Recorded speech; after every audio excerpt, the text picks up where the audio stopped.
Uh, and and I'm as excited about joining it as I hope you and your colleagues are, because I think this is very important that we at a very early stage of your life, as you all are, that we talk about mixing the theory with the experience, and you learn as you go.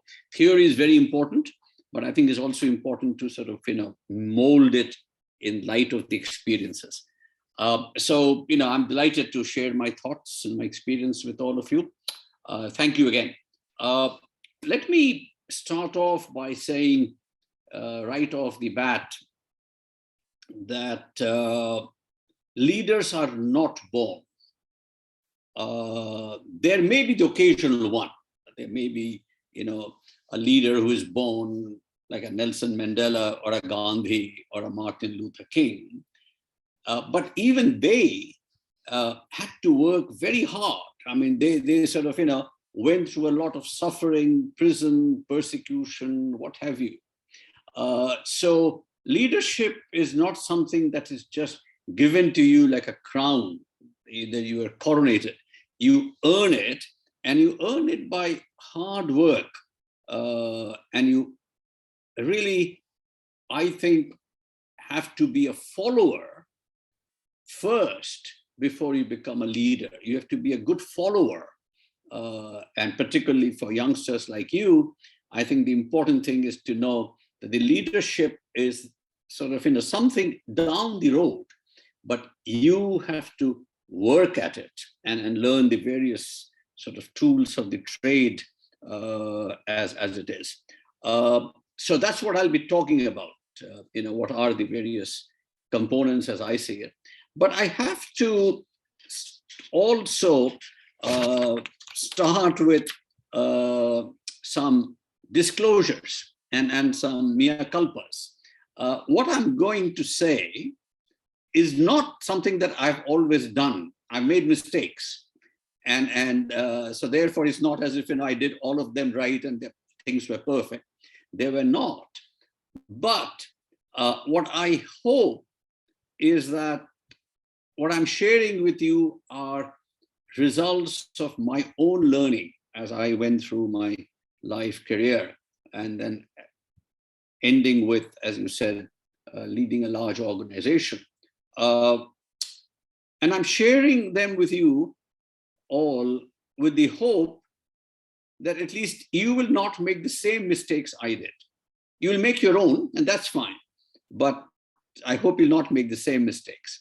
So let me, with that caveat, share my own experience and lessons and what I've learned from it. I see leadership in three buckets, three clusters. First bucket is the organization that you are going to lead or you are leading. Now, that could be in the private sector, that could be a large company, a small company, it could be a startup, it could be an established billion-dollar company, or it could be in the public sector. It could be, a government department, or of course, it could be a country. So I know there are differences between the private sector, public sector. There is the bottom line, which drives, even if it's the triple bottom line, which makes it easier in a sense to lead a private sector organization. Not easy, but easier perhaps. Public sector organizations, because there are a lot of other objectives and a lot of constraints, is difficult. But I will be talking about things which are more general, so it applies to both private and public sector. Okay. Now, I believe that to be a good leader, you have to understand the organization. You have to know who your client is. Now, be it a small organization, large organization, it could be a hospital, it could be a school or a college or a country. You have to know who you are intended to serve.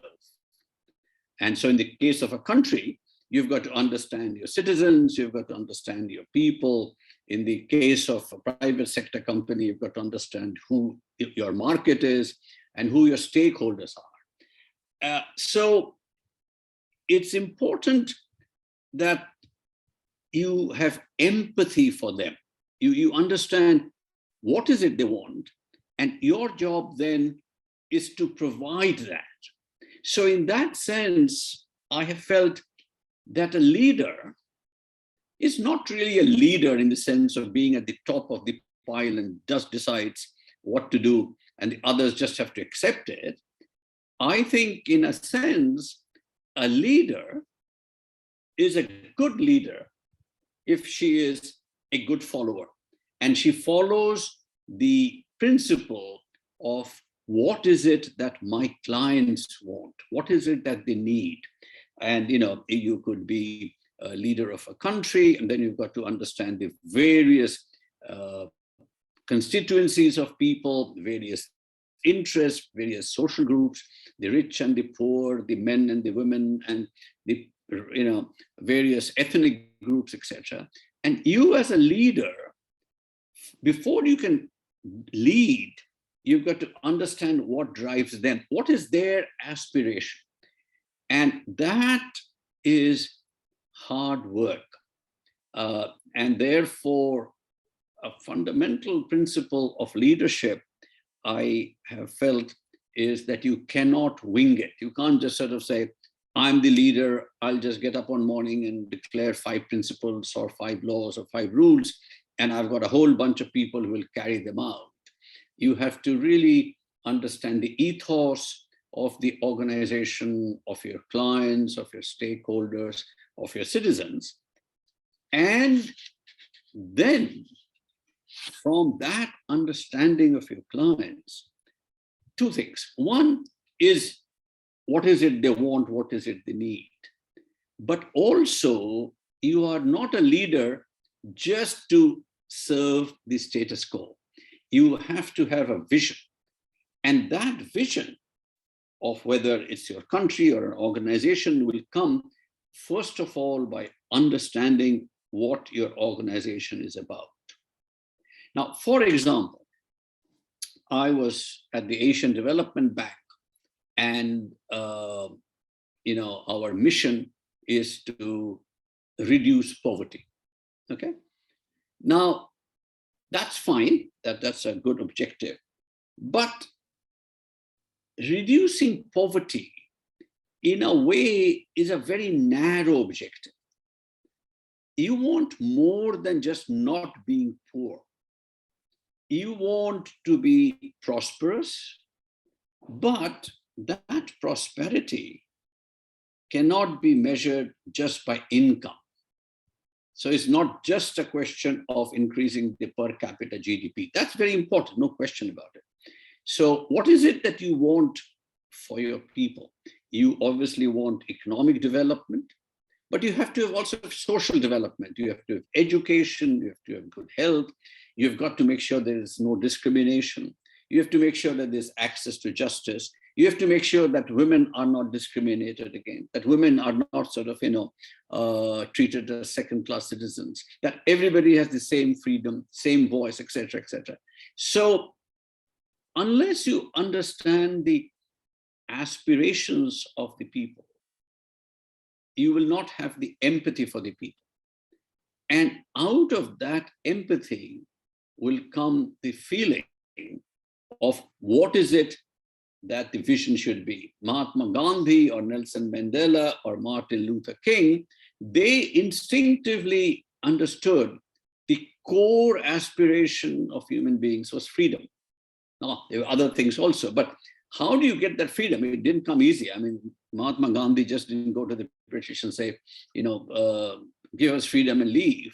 Or Nelson Mandela didn't just sort of, tell the apartheid regime that, stop apartheid. Or Martin Luther King said that to the,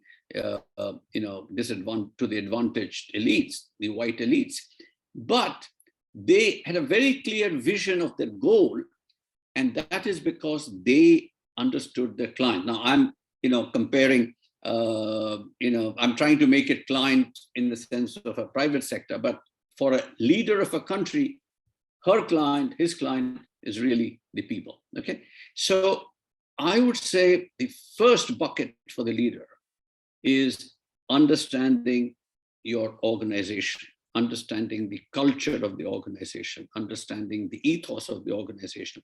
And again, please remember that I'm using the word organization in a very loose sense. It's not just a private sector organization or a public sector organization, is much broader and could even be the country. Okay. So from that understanding of the organization, your group that you're supposed to serve, let me go to bucket number 2. Bucket number 2 is really your team. Remember that leadership is really a collective effort. You may be the leader, and yes, it is very lonely at the top, but you can't do much at the top by yourself. You have to have people, and therefore it's important that as a leader, you focus on your team. To be a good leader, you must have a good team, and that goes without saying. Now, in my experience, I have found a few principles that I found very useful. And again, not that I always could follow it or followed it, but I know that it always helped and always worked when I did. Number 1, surround yourself with people who are better than you.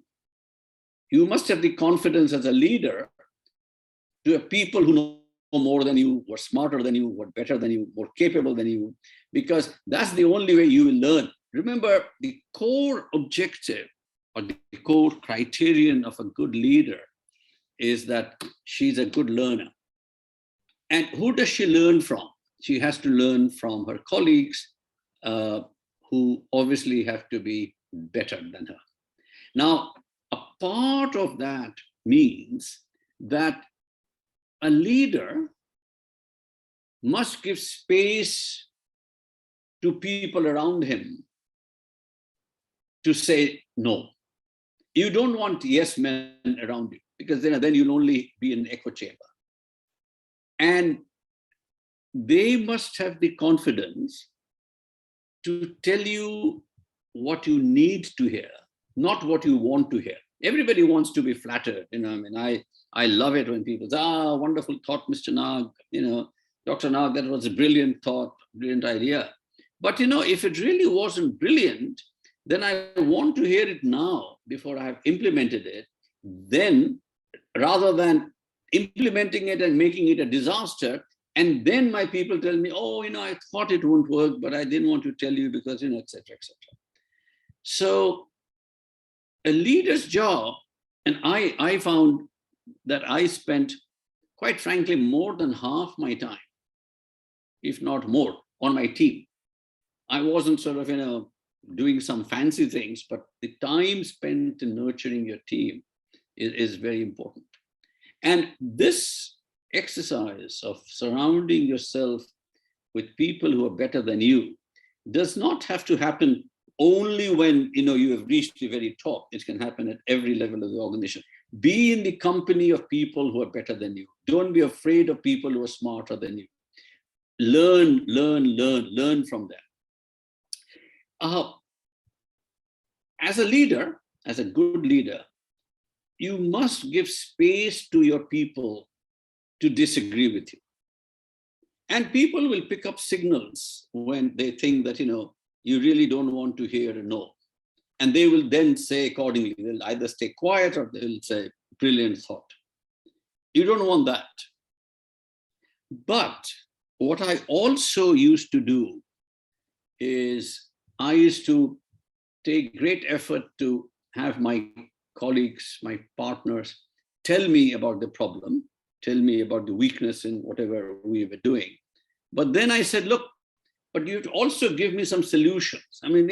It's good to understand the problem. Obviously, that's a necessary step. But then that's not good enough, because our people who are serving, our clients, they probably know the problem already. So if I'm the Minister of Education,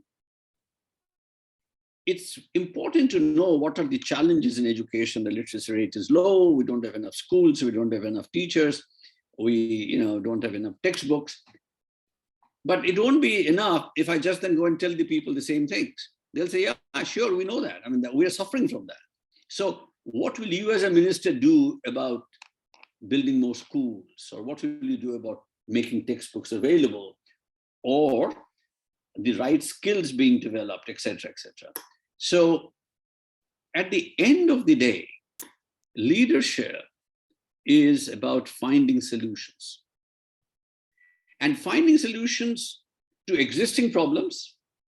But a good leader also can anticipate something that will happen 5 years, 10 years, 20 years from now, and take corrective actions right now. So solutions to present and the potential problems. And you as an individual, you cannot do it all yourself, right? No. So the key thing is, again, a good leader is not a loner. She is not an individual in the ivory tower. She is the one who reaches out to people, has people around her who are better than her, and listens to. But, and this is very important, I believe that leadership is a collective effort, but responsibility is individual. And what do I mean by that? What I mean is that if there is a victory, if there is a success, then that is a shared victory, is a shared success of the team. But if there's a failure, it's the failure of the leader. The leader takes responsibility. I messed it up. It was my fault. But we succeeded. We did this. We collectively had this victory. And that is very important. And it's amazing how people can read signals. If they see that you are the type of leader who's happy to share the glory, who is happy to share the credit, they will respond. They will not be afraid to make mistakes. Whereas if they get a signal that if something goes wrong, the first thing you do as a leader is to say, oh my God, you really messed it up.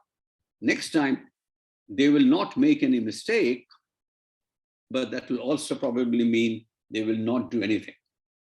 So many times you will find that people would think that the best thing to do is to do nothing because, you don't have a risk of failure, but it also probably the worst thing you can do because not doing anything also has very significant costs to it, okay? So leadership, I've always felt, is a process of getting the best out of people.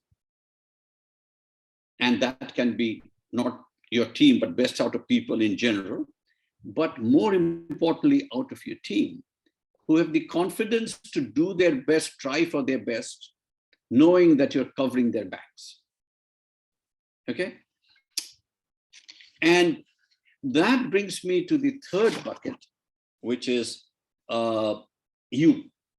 So the first bucket was the organization. Second bucket is the team. Third bucket is you. I mean, you as a leader, what makes you a leader? What are the attributes of a leader? I strongly believe, and based on experience, I've known that leadership is hard work. It's not something that you sit in a corner office or up in the hill in the presidential palace and you sit and have your tea or your wine and you think and you say, done. And the moment you say done, said the king or the queen, it gets done and you're a leader. No, that's not a leader. That's an autocrat, that's a dictator, and that doesn't work. So based on my experience, leadership is hard work. You have to prepare. You have to, as I said, understand your organization. You've got to understand your people. You've got to have empathy. But empathy is not the same thing as sympathy. You can have sympathy. You can say, oh, I feel very bad for my people. They're not educated. They're not. But empathy is to feel the consequences of not being educated, the consequences of not having the freedom in your bone, but then do something about it. Now, how do you do it? You have to, prepare. You have to think of the options. You have to read. And I have found that, and I couldn't do enough of it. I didn't have enough time because I was not managing my time well. As a leader, remember, you are no longer a manager. You come through the ranks, you of course go through the ranks, but you have to be able to delegate, have confidence in your people. And then for yourself, you must have time to read, to learn, to think, and read not just the technical part of the organization or some documents, but really read literature, read philosophy, read political science issues, sociology, etc. And it's hard work. And quite frankly, I wish I did more, but I couldn't. Write, put down your thoughts, because as a leader, at the end of the day, you're expected to innovate. You're supposed to come up with innovation ideas. You're supposed to come up with the vision for the country. And then how do you get there? It's easy to write a strategy 2030 or a 2040. But a leader will not only say, that is where I want the country to be, but he or she should be able to give ideas about how we get there. What are the choices we will make? And for that, there is no substitute for hard work. And I found that, the more I read, and not always just as I said, company manuals or ADB documents or whatever, read, get a broader view. It helped. Now, I want to go back to a point I made that, a leader is not a manager. I don't want to give a wrong impression. I think a manager plays a very, very important role. So the tools you learn in your school, in a business school, MBA or MPA, or whatever programs you are in, the tools of management that you learn, the various disciplines that you go through, excuse me, be it in macroeconomics, economic policy, it could be public policy, it could be in accounting, finance, economics, marketing, whatever. Those tools are very, very important. The theories of leadership, and Mahmoud was kind enough to share the course outline this morning with me on one of his courses in leadership. And I found that course outline very good. Those gives you the tools. Now, you as a leader have to be more than that. You have to know the tools, but that's only a necessary condition. You need to then go beyond and do the sort of things that I have talked about, and somehow synthesize them into something bigger than the tools of the trade. Now, therefore, your job is to know the tools. You cannot wing it, as I said. This is something I keep repeating, because I met many people who think, oh, leader means just having the inspiration and do it. My experience is that inspirations come very rarely. I probably had no more than 2 or 3 inspirations in my own life. But hard work, reading, learning, thinking, talking to people, both inside and outside the organization.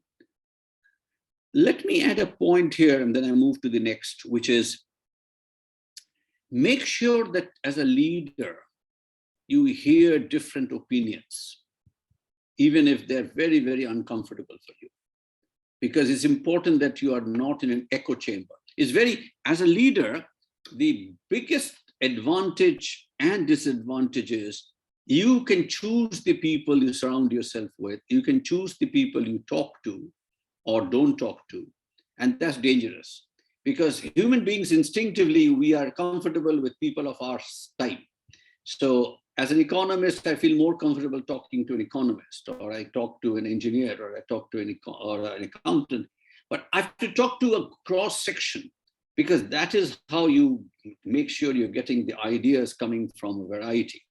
And that applies whether you're a CEO of a startup or a large multi-billion-dollar company or a country. The danger of leadership is isolation. And you want to make sure that you are not leading in isolation, or you're not leading in ignorance, that you don't know the issues, therefore you don't know the consequences. Okay. Let me move quickly. I know that I'm running out of time a bit. As a leader, I realize that you have to be very conscious of 30,000 feet, 20,000, 10,000, 5,000, and ground level.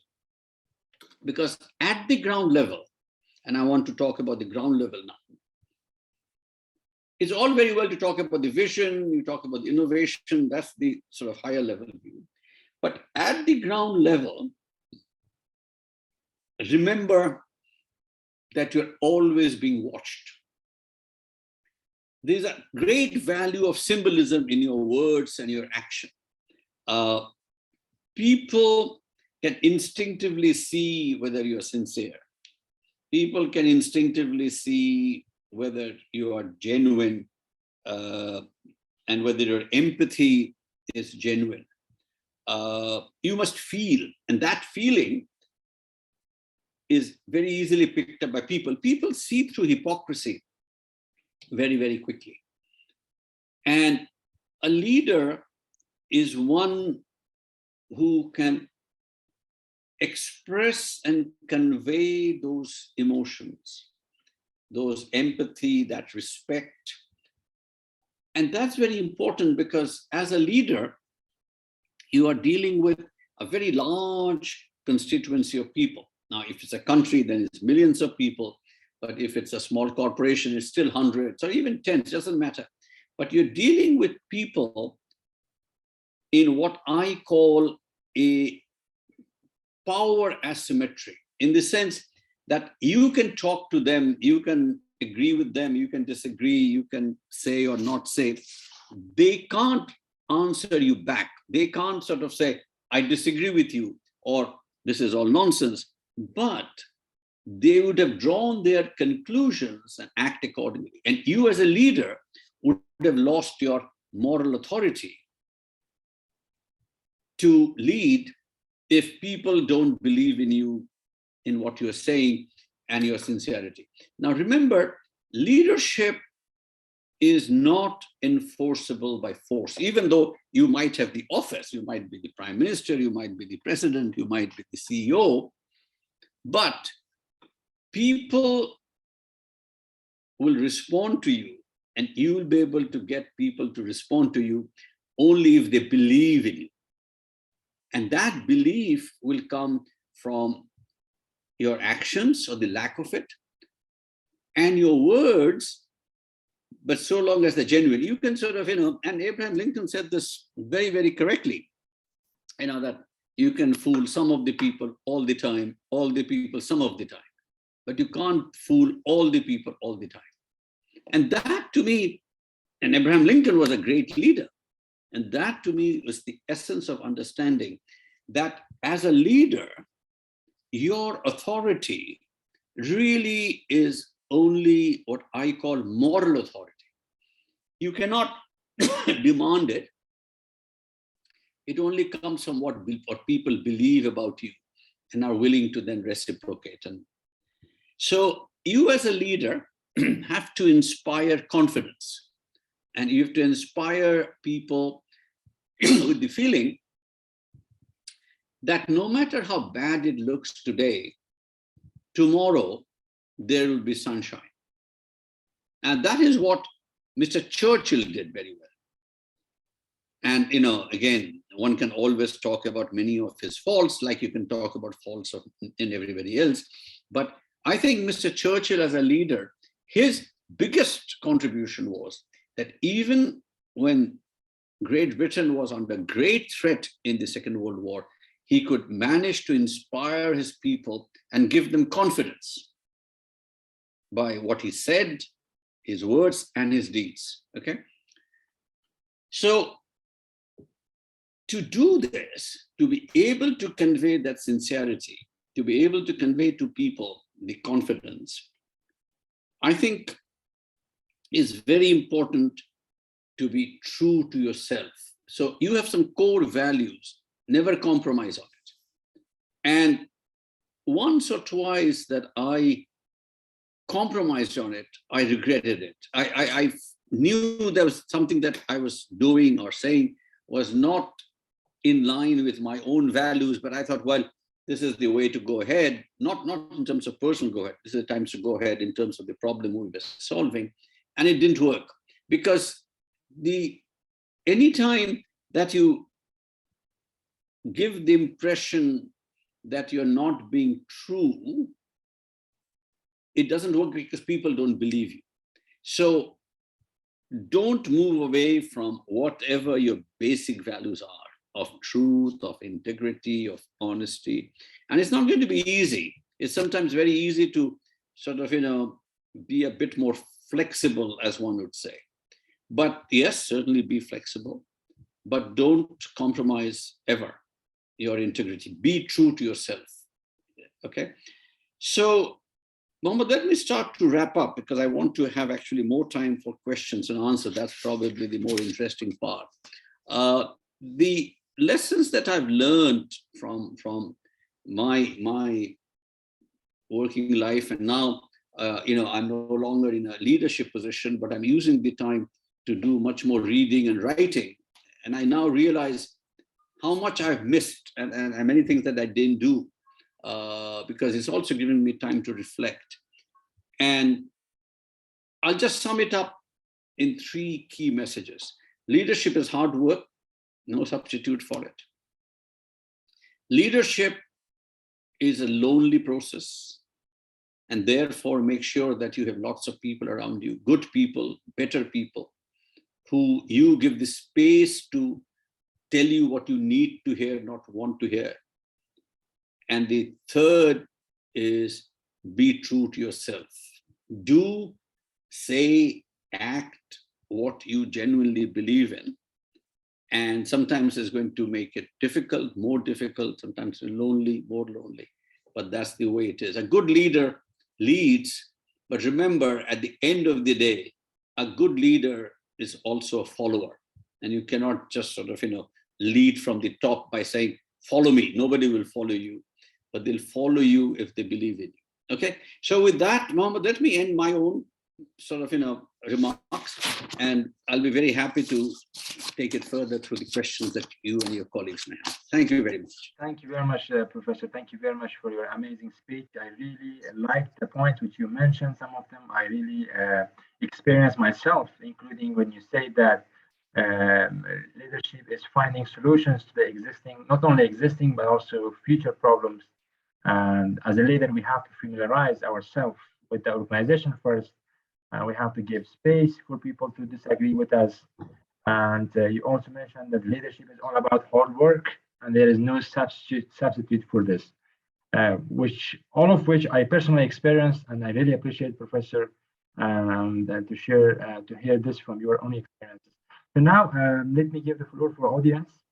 So anyone who wants to ask any questions from Professor, you can write down, or you can just ask questions out loud. Some of our friends, they name themselves as my name, Muhammad Habib. I think it's the problem of the Zoom or something. I see a lot of myself here on in the Zoom. So yeah, I was wondering. I mean, there's quite a few Muhammad Abdullah. Yeah. I think that's problem with the Zoom or something that they call the name. Okay, Muhammad Habib. I don't know who you are. Who raised his hand or her hand?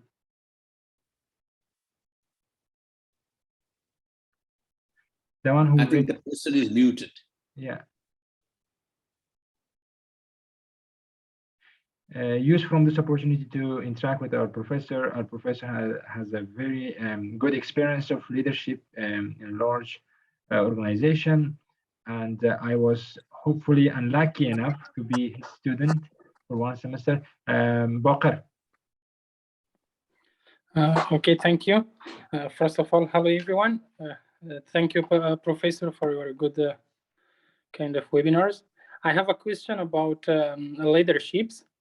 As you mentioned, you hear me? Yes, yes, please go ahead. Okay. As you mentioned that the leadership is not related to the position. It's no matter where are you in what is your position in an organization.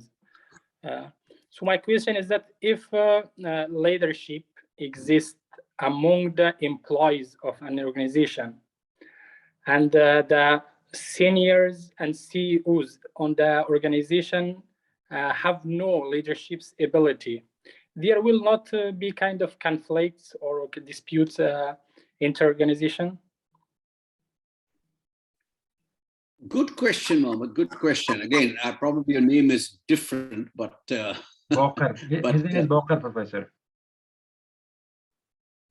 His name okay. His name is what? Bakr. Bakr. Bakr. Okay. Bakr, that's a good question. Let me say this. No matter where you are in an organization, you are not an island up unto yourself. You're interacting with people. You've got people who are working from you. You are working for somebody else, etc.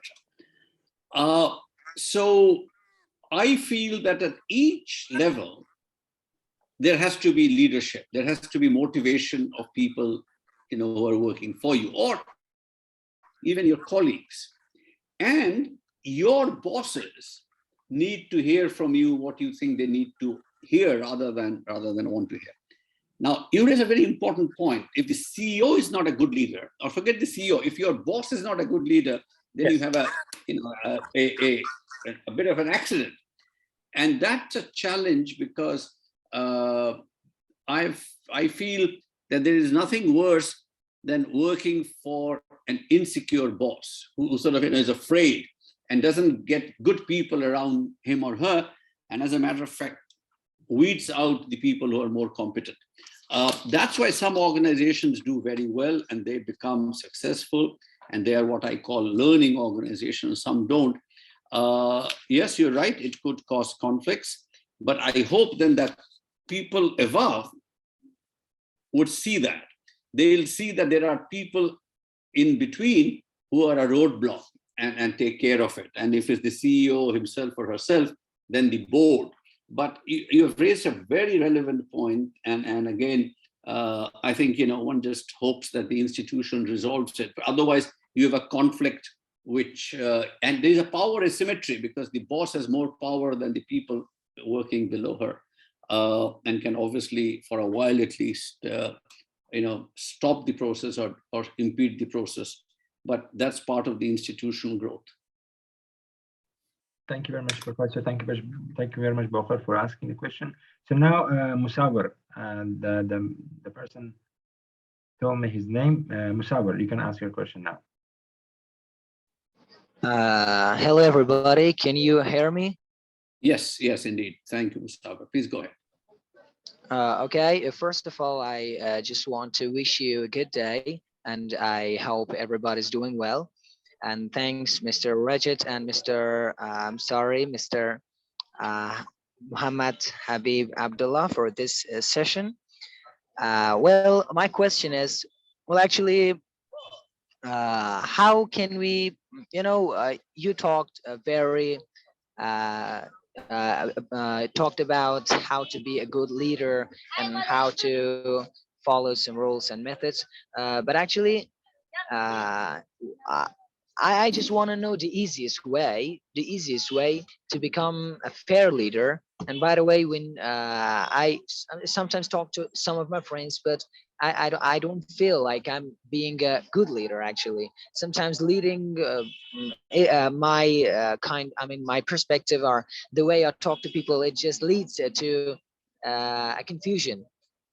Well, what I'm gonna say is, how can I convey my message? How can I convey the message I want to say for the people I want, like my friends or anyone, or my workers or my coworkers or my colleagues? How can I tell them that what I'm gonna do is a good thing, or you're not gonna follow me? You're just gonna be with me by my side. How can I just convey the message I want to say to the people? Like, how can I'm not gonna force them. How can I, you know? Uh, Grab their attention and attract them to do that and help it with me? I'm not sure, because Right. I'm going to do Right. some business and I'm not sure how to find the ways for convincing the people to do that. Right. Right. However, in my experience, good communication means not only ability to speak well, but also to listen well. So the first step I would follow in what you're saying, and I hear what you're saying, is a very relevant point. Maybe you need to listen very carefully to their views. Now, you may agree or disagree, or they may agree or disagree with you, but I think it's very important that you give them space to tell you things that you don't like or you don't want to hear. But that will give them confidence to tell you what is truly on their mind. And that will also build confidence in their mind that you are fair, that you sort of are giving them the opportunity. That's step number one. Then I would be equally honest with them, and there's no substitute for integrity, as I said, or honesty. I've always felt that sometimes people think that being nice is good, and of course you should never be not nice. But being nice does not mean you'll not tell people the honest truth, but it depends on not what you say, but how you say it. So of course you say it gently, you say it politely, you say it with respect. And in my experience, this has to be a two-way street. So you've got to listen, then you share. And sometimes, Musawir, it does not happen immediately, because it is a question of also you as a leader building your credibility with your team. And this is what I was saying, that you cannot enforce that leadership. Over time, if they see you, being genuine in giving them space, B, that you're consistent, that you're not just pretending, to say something to be politically correct, and then you actually follow through with action. So being fair, for example, doesn't just mean that you say you're fair, but you actually act fairly, whether it's in appointing your colleagues or doing things or whatever. So there's no easy way out of what you're saying, actually, to use that word they use. There's no easy way of being a good leader. Hard work, and very persistent communication. And that means listening and speaking, both. Thank you very much, Professor. Thank you very much, Musawir. Now we have a question from another Muhammad. Again, my name, Muhammad Habib Abdullah. Who's your name? Please speak out and ask your question.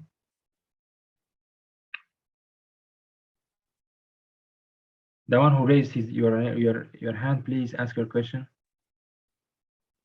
Can I, Mr. Abdullah? Yes, yes, yes, yes. Yes, thank you, Mr. Abdullah, and dear professor. My name is Aziz Ahmad, and I graduated from School of Business. Thanks for your nice explanation. I want to ask that, is it important to be a kind of democrat or aggressive in leadership?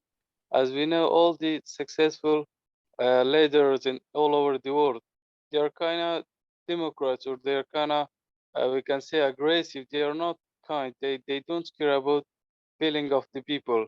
Is it important to be a kind of democrat or aggressive in leadership? Thank you.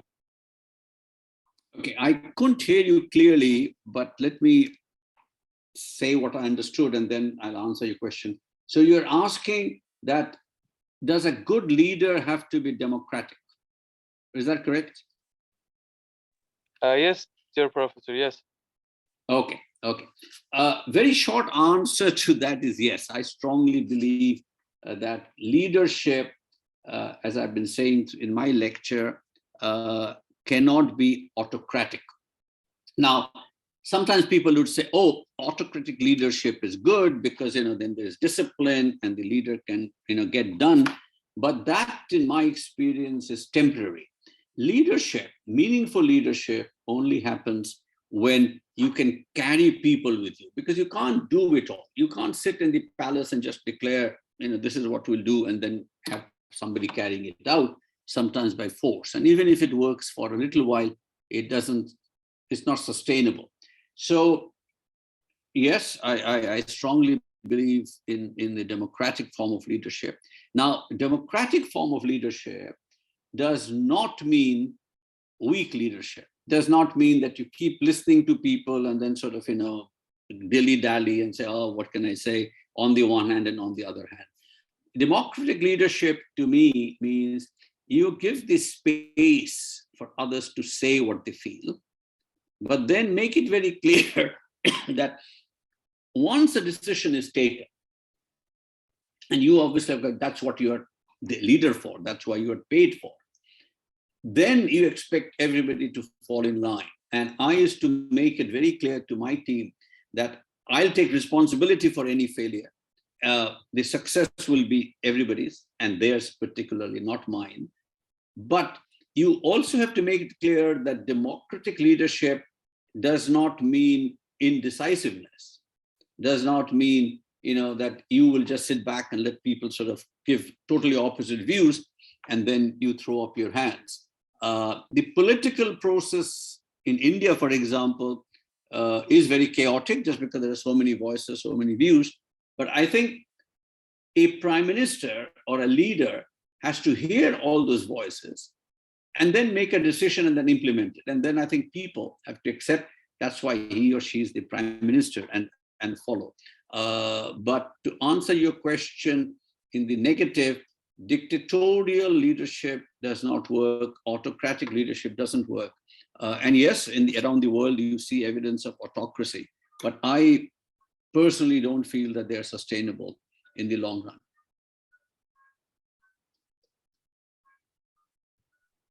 Thank you very much, Professor. We have another question from another Muhammad.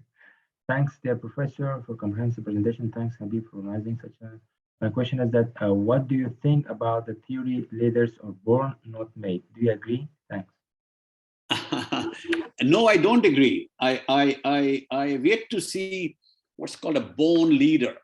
People say, Gandhi was a born leader, or Mandela, or Martin Luther King.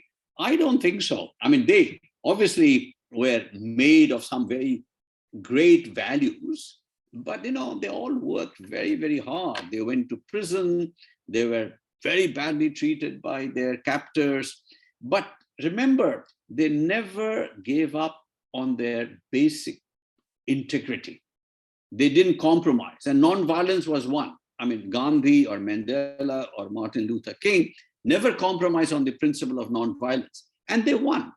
So no, I don't believe leaders are born. You might have the very odd sometime, but I don't know what a born leader means. I mean, does it mean that an infant is born and then she sort of starts to say, this is it, we'll do this, Papa or Mama or whatever. So no, I think leadership is hard work. It needs a lot of education. It needs a lot of instinct, a lot of common sense, a lot of empathy. So, that said, learning the tools of the trade is a necessary condition, helps, but leadership is also part of that hard work that goes in. You've got to read history. You've got to learn from history. You've got to understand philosophy. You've got to appreciate music and arts, etc., etc. And you must have empathy. So no, I really don't believe leaders are born, partly because I've never seen any. And I think I have a long enough experience to say, if I have not seen any so far, probably they aren't there. Thank you very much, Professor. The question was asked by Wazir, one of the... Wazir? Yeah, from Pakistan, who studies PhD at Graduate School of Public Policy at Nazarbayev University. Thank you, Aziz. Thank you for asking that question. Yeah, we have 5 more minutes. We can take 2 more questions. Okay.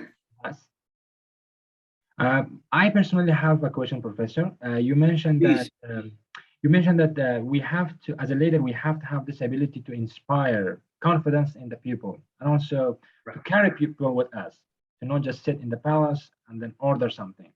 Well, in other words, we have to go with people, inspire confidence in them, and accomplish a goal, a shared goal, in fact, altogether. So my question is how we can do this in practice. Like, what are some of the steps? What are the things which can work to create this confidence? Good question. Let me give you an example. I strongly believe in integrity, and the leader has to, be obviously reflecting that people should believe what he or she says. But as a leader, to inspire confidence, it's not that you will ever lie, but you have to explain to people. Like Winston sort of didn't lie about his troop strength, but he said, we will win, we will persevere, we'll fight till the last. So those were all statements of aspirations. Gandhi sort of always said, we'll be free. Now, by repeating that, he's giving people the assurance that that goal is very clear in his mind. And it also then depends on how consistent he is. So, inspiring confidence is not to give a political speech, and sort of say big things. Inspiring confidence means that you, first of all, you have to genuinely believe in that you will believe that this will happen in your country, that India will be free, Afghanistan will sort of, see better days, there'll be sunshine again tomorrow. And optimism is infectious. And I should have said this. I've always said, and maybe Mohammed, I said it in the course that you took with me in Beijing, that when you are in the business of development, or you're in the business of, economic growth, etc., essentially you're in the business of optimism. So you are, you don't say, oh my God, what do I do? There is so many challenges. So, things look hopeless. What you do is you say, well, look, there are so many challenges, but we will do A, B, C, and we will persevere, not today, maybe not tomorrow, but certainly the day after. So I think first you have to convince yourself and then say it, but say it with emphasis, say it with empathy, say it with belief yourself. Huh? Not easy. None of what I'm saying is easy. But I felt that these are some of the milestones, if you keep in mind, it helps to go through. Thank you very much, Professor. Thank you very much for your informative session. I think one of the things which we as a young generation can get from your lesson today is that leadership is all about hard work. And there is no substitute for this. And there is someone called a leader is, for example, born. No, if we can make ourselves a leader, long story short. So this is the single fact the most important thing which I learned from today personally, and I really appreciate it, Professor, that you share your knowledge and experience of leadership. It was amazing. Unfortunately, a group of our students couldn't join today because of the Zoom session problem. As you can see that all of them are Muhammad Habib and all of them my name. But we have had a group of students sitting in one class, joining from one Zoom session. I don't know which Muhammad Habib is those people, but they are a group of students, I think 20 of them, sitting in the Graduate School of Business and watching this from a screen. So I hope you guys enjoyed it. Thank you very much, Professor, for your time. I really appreciate it. And I wish you best of luck, Professor. Thank you very much, Mohammed. Thank you very much for giving me this opportunity, because as you know, I have great confidence and great hope in your generation. That's why I spend my time now lecturing, because I have a lot of faith and a lot of hope in all of you. So I wish you all the best, and may you see a better world. Thank you very much, Professor. See you soon. Thank you. Thank you. Have a good time. Thank you very much. Thank you, all the very best to all of you. Bye-bye. Bye-bye.